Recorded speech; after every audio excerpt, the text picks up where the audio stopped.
If you can remember the past, why can't you remember the future? When it comes to time, we are stuck. We grow older, not younger. Almost nothing is more obvious than the fact that time flows from the past, which we remember, towards the future, which we don't. Time, unlike space, seems to have a preferred direction. They call it the arrow of time. For example, a hot coffee that was left on your desk cools down on its own but never heats up on its own. Waves break but never unbreaks. We are free to imagine that kind of sequence playing out in reverse. But if we actually see it happen, we suspect cinematic trickery rather than a faithful reproduction of reality.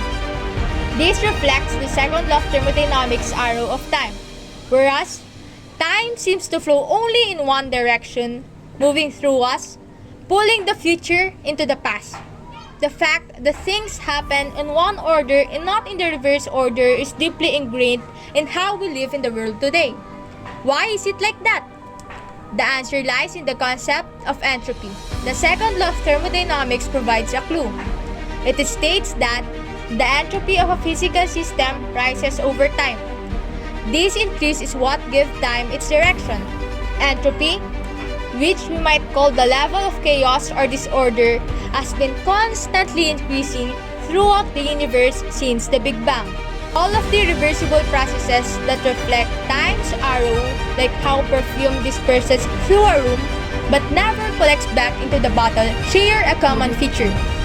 Entropy increases throughout as the system progresses from order to disorder.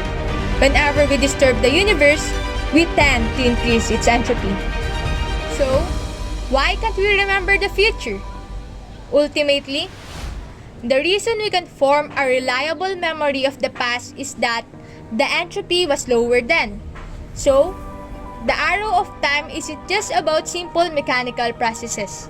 It's a necessary feature of the existence of life itself. We carry in our heads representations of the past in the form of memories. It's also that there's an anchor. We are led right back to the Big Bang and the assumption that the Big Bang was a highly ordered low entropy state, and with the second law of thermodynamics and the tendency of entropy to increase over time. Without time arrow, there could be no stars, no galaxies, and no life.